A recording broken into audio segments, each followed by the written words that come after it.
আল্লাহ তাআলার কাছে বান্দা যদি মাফ চায় শুধুমাত্র গুনাহ মাফ করে না, আল্লাহ তাআলা বলে যদি মাফের মতো মাফ চাইতে পারিস বান্দা, ইউবাদদিলুল্লাহু সাইয়্যাতিহিম হাসানাত, আমি আল্লাহ তাআলা তোর গুনাহের জায়গাগুলোকে নেক দিয়া ভরপুর করে দেব। সকলে চিল্লায়া বলেন আল্লাহু আকবার। আল্লাহর নবী সরকারে দু আলম নবীর একজন সাহাবী, নওজোয়ান সাহাবী রাস্তা দিয়ে হাইটা যায়, ওমরের সামনে দিয়ে মদিনায় হাইটা যায়, আর জোরে জোরে চোখের পানি ফলায় ফলায় কান্দে। ওমর রাদিয়াল্লাহু তাআলা যুবক সাহাবীকে ডাক দিয়ে বলে, কেন রে কান্দিস, কেন কান্দিস, বল না। বলে, না না আমি তোমার কাছে বলবো না। বল বল কেন কাঁদতেছিস? বলে, এই জন্য কাঁদতেছি, আমি আমার জীবনে একটা গুনাহ করে ফেলছি, গুনাহের কথা মনে পড়লে আমার আর নিজেকে ধৈর্য রাখতে পারি না। আল্লাহর আদালতে গুনাহ নিয়ে কেমনে দাঁড়াবো, আমার মওলার সামনে ওই গুনাহ নিয়ে কেমনে দাঁড়াবো, এই বইয়ে বারবার আমি চোখ দিয়া পানি ফালায়া ফালায়া কাঁদি। আল্লাহর নবীর সাহাবী বলে, বল আমার কাছে। বলে, না তোমার কাছে বলবো না। মোর বলে, আমার কাছে বলার দরকার নাই, চল সরকারে দু আলম নবী এখনো বেঁচে আছে, আল্লাহর নবীর কাছে গিয়া গুনাহের কথা তুই বর্ণনা কর। নওজোয়ান সাহাবীটা আল্লাহর নবীর কাছে গেলেন, সরকারে দু আলম নবীকে গিয়ে সালাম দিলেন, আল্লাহর নবীর সালামের জবাব দিলেন, আল্লাহর নবীর কাছে গিয়ে কান্দে। নবী বলে, কেন রে কান্দিস? সাহাবী বল, ওগো নবী আমি আমার জীবনে একটা বড় গুনাহ করে ফেলছি। কি গুনাহ করেছিস বল? সাহাবী বর্ণনা দিতেছে। আল্লাহর নবী, মদিনার মানুষ নিজের জীবন চালানোর জন্য কেউ ব্যবসা করে নিজের জীবন চালায়, কেউ আছে ক্ষেত কামারে কাজ করে জীবন চালায়। ওগো আল্লাহর রাসূল, ওগো সরকারে দু আলম নবী, আল্লাহর প্যারা নবী গো, আমিও আমার জিন্দেগি চালানোর জন্য একটা কাজ আমি করি। মদিনার কোন মানুষ যদি ক্বালান নবী সাল্লাল্লাহু আলাইহি ওয়াসাল্লাম, ইন্নাল আবদা ইযা আখতা খাতিআতান নুকিতাত ফি কলবিহি নুকতাতুন সাউদা। আল্লাহর রাসূল বলে, কোন মুমিন বান্দা যদি একটা গুনাহ করে তার কলবের ভিতরে একটা কালো দাগ পড়ে যায়। বান্দা যখন আরেকটা গুনাহ করে তো বান্দার কলবে আরেকটা কালো দাগ পড়ে যায়।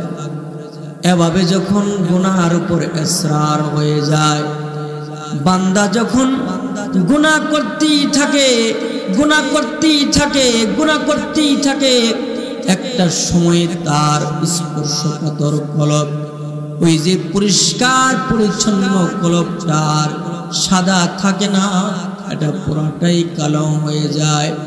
আর বান্দার কলব যখন গুনাহের দ্বারা কালো হইয়া যায়, ও কালো কলবওয়ালার দ্বারা আমার মওলার নাম জপতে মজা লাগে না, জাকিরিনদের মজমাতে বৈশা জিকির করতে তার ভাল লাগে না, আল্লাহকে ডাকতে তার মজা লাগে না, সিজদা দিতে তার মজা লাগে না। পক্ষান্তরে তার কাছে গুনাহ বড় মজার হয়ে যায়, গুনার বড় মজার হয়ে যায়। এই জন্য গুনাহের একটা ক্ষতি হলো চেহারা কালো হয়, গুনাহের আরেকটা ক্ষতি হলো কলব কালো হয়। গুনাহের আরেকটা ক্ষতি আল্লাহর রাসূল সরকারে দু আলম নবী বলে, উম্মত রে গুনাহ করবি না, গুনাহ করবি না, গুনাহ করলে আল্লাহ তাআলার রাগ তোমার জন্য হালাল হয়ে যায়। গুনাহ করলে আল্লাহ রাইগা যায়, হাল্লা সাখতুল্লাহ, আল্লাহ তাআলার রাগ তার উপর হালাল হয়ে যায়। এজন্য গুনাহ করতে নিষেধ করেছেন। আল্লাহ রাসূল বলে, গুনাহ করলে আরেকটা ক্ষতি হলো, বান্দা যখন বেশি করে গুনাহ করে তো আল্লাহ তাআলা কিছু কিছু গুনাহগারের উপর আল্লাহর লানত পতিত হয়। চিল্লায়া বলেন নাউজুবিল্লাহ, ইমানি আওয়াজ দিয়ে বলেন নাউজুবিল্লাহ। আল্লাহ তাআলার লানত তার উপর। সরকারে দু আলম নবী হাদিস বলতেছেন, আল্লাহর রাসূল বলে, قال النبي صلى الله عليه وسلم আল্লাহ রাসূল বলে উম্মত আমার লানাল্লাহু মান লানা ওয়ালিদা ওয়া লানাল্লাহু মান যাবাহা লিগাইরিল্লাহ ওয়া লানাল্লাহু মান আওয়া মুহদিসা ওয়া লানাল্লাহু মান গায়্যারা মানারাল আরদ। আল্লাহর রাসূল কিছু কিছু গুনাহগারদের ব্যাপারে বলেছেন তাদের উপর আল্লাহর লানত। এর মধ্যে এক প্রকার গুনাহগার এমন আছে যারা নিজেদের মা বাবাকে লানত দেয়, মা বাবাকে যারা অভিশাপ দেয় তাদের উপর আল্লাহ তাআলার অভিশাপ করে। 2 নম্বর হলো ওই গুনাহগারের উপর আল্লাহর লানত। ওয়ালানাল্লাহু মান যাবাহা লিগাইরিল্লাহ, যারা আল্লাহ তাআলার জন্য কোনো হালাল প্রাণী জবাই করে না, প্রাণীটা জবাই করার সময় আল্লাহর নাম নিয়ে জবাই করে না, গায়রুল্লাহর নাম নিয়ে জবাই করে। এই যে মুরগ জবাই করে আমাদের কালীগঞ্জ বাজারে মুরগ ব্যবসায়ীরা, আপনাদের কি আপনার সামান্য ভুলের কারণে এমন হবে যে এইটা যদি জবাই করার সময় আল্লাহর নাম না নিয়ে জবাই করেন, এটা মুসলমানের জন্য খাওয়া কি হালাল না হারাম? সবাই বলেন খাওয়া হালাল না হারাম?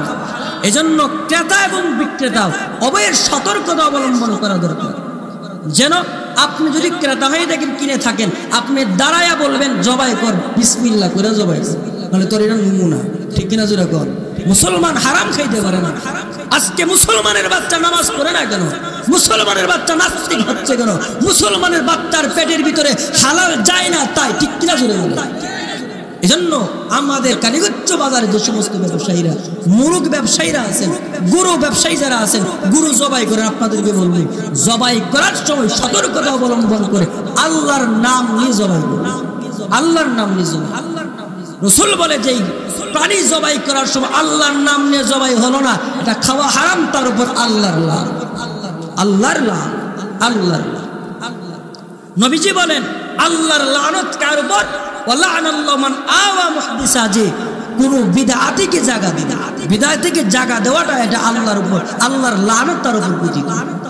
4 নম্বর রাসূল বলতেছে লানত কাদের উপর? লানতের লিস্টি দিতেছে রাসূল। ওয়ালানাল্লাহু মান গায়্যারা মানারাল্লাহ। আমাদের সমাজের মধ্যে কিছু সংখ্যক লোক এমন থাকে যারা সীমানা পাল্টায়, রাতের বেলা টর্চ লাইট দিয়ে টিপা দিবা, একজনের সীমানা আরেক জায়গাতে নিয়ে যায়। এমন দুষ্ট প্রকৃতির লোক আছে না নাই? সকলে জুড়ে চিল্লায় বলে আছে না নাই? যারা সীমানা পরিবর্তন করে তাদের উপর আল্লাহর লানত, আল্লাহর গজব, ঠিক কিনা জোরে বলুন, ঠিক কিনা? এজন্য গুনাহ করা যাবে না। সীমানা পরিবর্তন করে এটা গুনাহ, মা বাবাকে অভিশাপ দেওয়াটা গুনাহ, কোনো কিছু জবাই করার সময় আল্লাহর নাম ছাড়া জবাই করা এটা গুনাহ করা যাবে না। গুনাহের একটা ক্ষতি চেহারা কালো হয়, গুনাহের আরেকটা ক্ষতি হলো কলব কালো হয়, গুনাহের আরেকটা ক্ষতি হলো আল্লাহর রাগ হয়, গুনাহের আরেকটা ক্ষতি হলো আল্লাহর অভিশাপ তার উপর। গুনাহ করলে আর কি ক্ষতি হয়ে যায়? সরকারে দু আলম নবী বলে, আল্লাহর রাসূল বলে উম্মত গুনাহ করবি না, গুনাহ করবি না। গুনাহ করলে আরেকটা ক্ষতি হলো কাসিয়াতুল কলব, কলব কিন্তু নরম, কিন্তু নরম কলবটা শক্ত হয়ে যায়। বান্দার কলব যখন গুনাহ কইরা শক্ত হয়ে যায় তখন ওই কলবে এমন হয়ে যায়, এমন কলবওয়ালার চোখ দিয়া আল্লাহ তাআলার ডরে বয়ে পানি বের হয় না।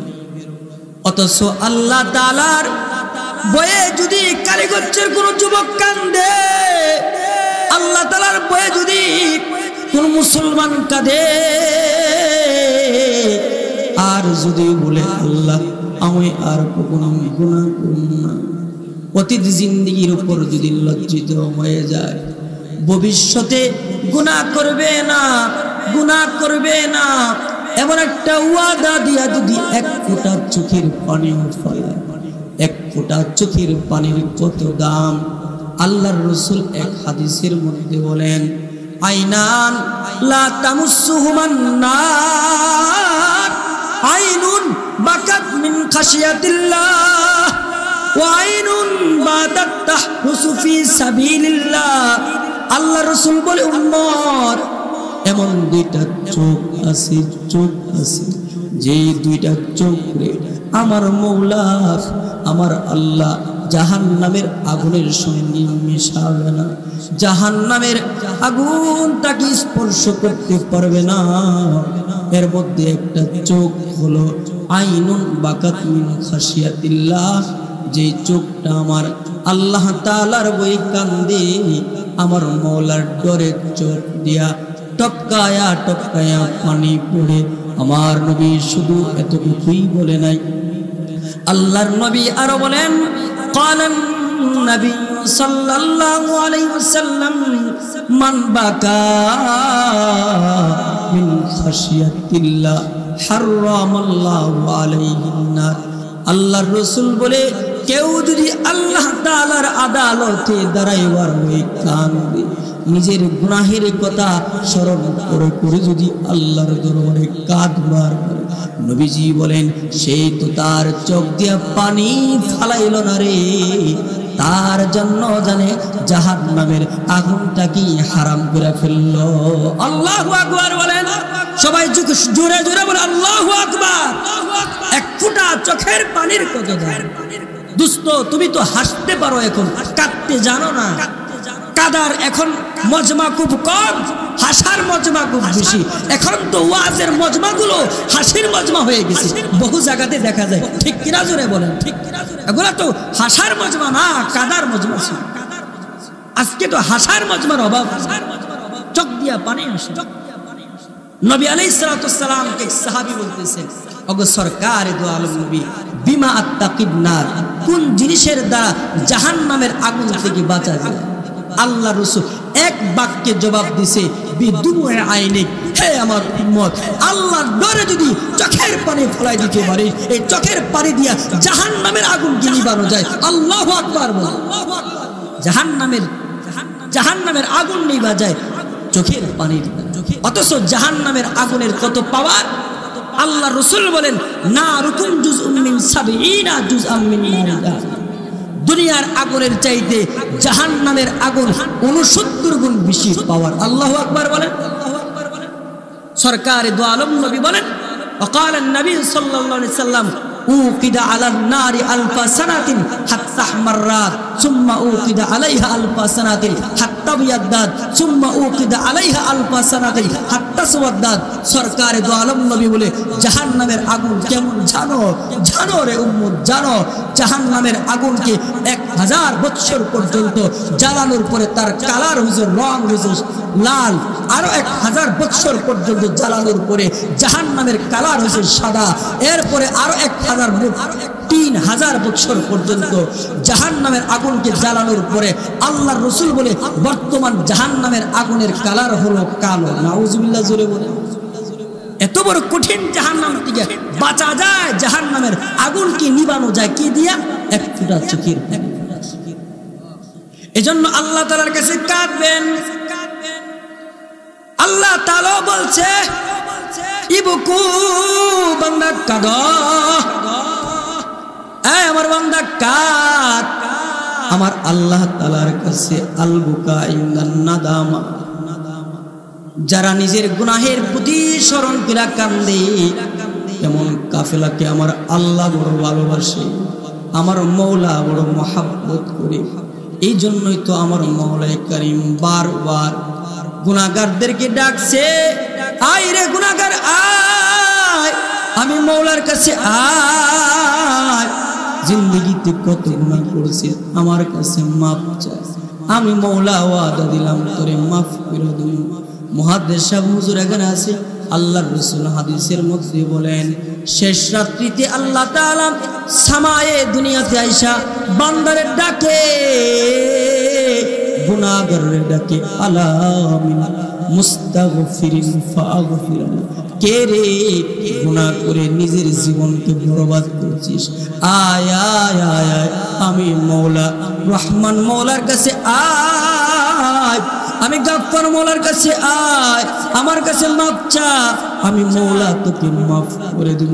দেখেন না আমার মওলা কোরআনে বলে, আমার মওলা ডাক দেয়া বলে, ফাকুলতুস্তাগফিরু রাব্বাকুম ইন্নাহু কানা গাফফারা। আল্লাহ বলে আয় না বান্দা, আমি আল্লাহর কাছে ইস্তিগফারের মাধ্যমে মাফ চা, আমি আল্লাহ মাফ করে দেব। আল্লাহ তাআলার কাছে বান্দা যদি মাফ চায়, শুধুমাত্র গুনাহ মাফ করে না, আল্লাহ তাআলা বলে যদি মাফের মতো মাফ চাইতে পারিস রে বান্দা, ইউবাদদিলুল্লাহু সাইয়্যাতিহিম হাসানাত, আমি আল্লাহ তাআলা তোর গুনাহের জায়গাগুলোকে নেক দিয়া ভরপুর করে দেব। সকলে চিল্লায়া বলেন আল্লাহু আকবার। আল্লাহর নবী সরকারে দু আলম নবীর একজন সাহাবী, নওজোয়ান সাহাবী রাস্তা দিয়ে হাইটা যায়, ওমরের সামনে দিয়ে মদিনায় হাইটা যায়, আর জোরে জোরে চোখের পানি ফলায় ফলায় কান্দে। ওমর রাদিয়াল্লাহু তাআলা যুবক সাহাবীকে ডাক দিয়ে বলে, কেন রে কান্দিস, কেন কান্দিস, বল না। বলে না না, আমি তোমার কাছে বলবো না। বল বল, কেন কাঁদতেছিস? বলে এই জন্য কাঁদতেছি, আমি আমার জীবনে একটা গুনাহ করে ফেলছি, গুনাহের কথা মনে পড়লে আমার আর নিজেকে ধৈর্য রাখতে পারি না। আল্লাহর আদালতে গুনাহ নিয়ে কেমনে দাঁড়াবো, আমার মওলার সামনে ওই গুনাহ নিয়ে কেমনে দাঁড়াবো, এই বইয়ে বারবার আমি চোখ দিয়া পানি ফালায়া কাঁদি। আল্লাহর নবীর সাহাবী বলে, বল আমার কাছে, বলে না তোমার কাছে বলবো না। মোর বলে আমার কাছে বলার দরকার নাই, চল সরকারে দু আলম নবী এখনো বেঁচে আছে, আল্লাহর নবীর কাছে গিয়া গুনাহের কথা তুই বর্ণনা কর। নওজোয়ান সাহাবীটা আল্লাহর নবীর কাছে গেলেন, সরকারে দু আলম নবীকে গিয়ে সালাম দিলেন, আল্লাহর নবী সালামের জবাব দিলেন। আল্লাহর নবীর কাছে গিয়া কান্দে। নবী বলে, কেন রে কান্দিস? সাহাবী বল, ওগো নবী, আমি আমার জীবনে একটা বড় গুনাহ করে ফেলছি। কি গুনাহ করেছিস বল? সাহাবী বর্ণনা দিতেছে। আল্লাহর নবী, মদিনার মানুষ নিজের জীবন চালানোর জন্য কেউ ব্যবসা করে নিজের জীবন চালায়, কেউ আছে ক্ষেত কামারে কাজ করে জীবন চালায়। ওগো আল্লাহর রাসূল, ওগো সরকারে দু আলম নবী, আল্লাহর প্যারা নবী গো, আমিও আমার জিন্দেগি চালানোর জন্য একটা কাজ আমি করি। মদিনার কোন মানুষ যদি মরে যায়, ওই মানুষটাকে তারা পঞ্জনরা কাফন দাফন কইরা যখন চলে আসে, রাত যখন গভীর হয়ে যায়, ওগো সরকার, আমি তার কবরে গিয়ে মাটি সরায়া তার শরীর থেকে কাফনের কাপড় আয়না পরের দিন মদিনার বাজারে আমি বিক্রি করি। আল্লাহর রাসূল সরকারে দু আলম নবী বলে, আমার সাহাবী, কাফন চুরি করার গুনাহ করছো নাকি? বলে না গো নবী, কাফন চুরির গুনাহ না, এর চাইতে বড় একটা কঠিন গুনাহ করছি।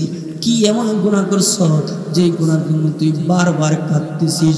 আল্লাহর নবী সরকারে দু আলম নবীকে বলে, ওগো নবীজি, একদিন মদিনার বুকে একটা সুন্দরী নারী, রূপবতী নারী ইন্তেকাল করার পরে তার আপন জানারা তাকে সুন্দর করে শেষ বিদায়ের গোসল দিয়া, বড়ি পাতার গরম পানি দিয়া গোসল দিয়া, ওগো সরকার, নতুন কাফন কাপড়ে ফেকরিং কইরা জানাজার নামাজ পড়ায়া তাকে যখন কাফন কইরা দাফন দিয়া যখন চলে আসলো, ওগো নবী, রাত্র যখন গভীর হয়ে গেল, মদিনার সব মানুষ যখন ঘুমায়া গেল, আল্লাহর নবী গো, আমি কবরে গিয়া তার কবর থেকে মাটি উঠায়া তার দেহ থেকে যখন কাফনটা ওগো নবী সরাইলাম, এত সুন্দর চেহারা বলেন নারী আমি কখনো দেখি নাই, তার চেহারা দেখে নিজেকে রূপ সামলাতে পারি নাই।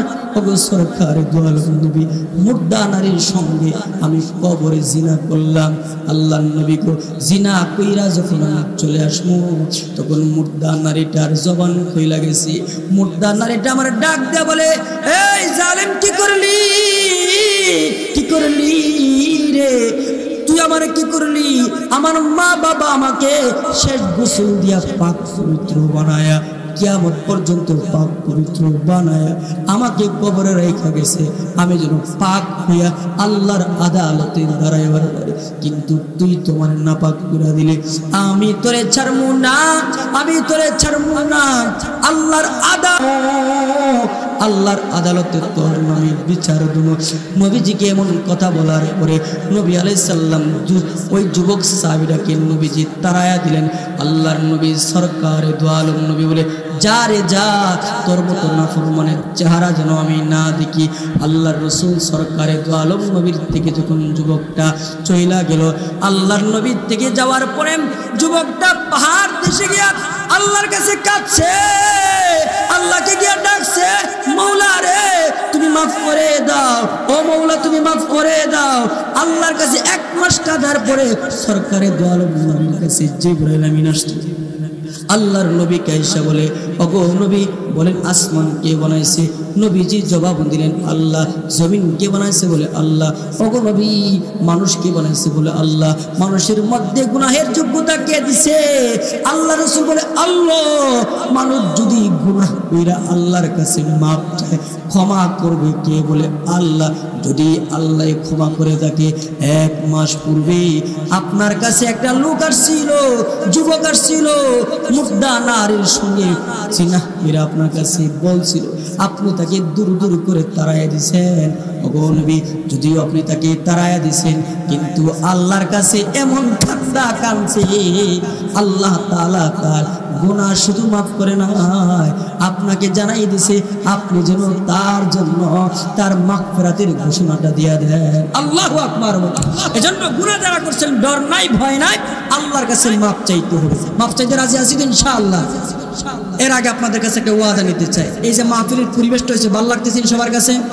সবার কাছে ভালো লাগতেছে তো ইনশাআল্লাহ? ভালো লাগতেছে না? আগামী বছর এই মাহফিলটা হোক। কে কে চান হাত তুলেন ইনশাআল্লাহ? সবাই চান তো ইনশাআল্লাহ? চান না? মাহফিল হইতে গেলে একটা পরিবেশ লাগে গিয়ে লাগে না? এই যে মাহফিল আমরা যেটা বসছি, সায়ামানোর দরকার হয়েছে না? আগামী বছর মাহফিলটা হোক, এই জন্য আমি একদম চাই এমন একটা ভাই যে প্যান্ডেলটা দিয়া দেবো। আসেন এরকম একজন ইনশাআল্লাহ, যে প্যান্ডেলে যত খরচ লাগে আমি দিয়া দেবো ইনশাআল্লাহ। আমার একটা ভাই বলবেন ইনশাআল্লাহ। আছেন কেউ? আসেন ইনশাআল্লাহ। যে প্যান্ডেলের খরচটা আগামী বছর আমি দিয়া দেবো। আগামী বছর এই মাহফিলটা হইতে গিয়া প্যান্ডেলে যা খরচ লাগে আমি দিয়া দেবো ইনশাআল্লাহ। কত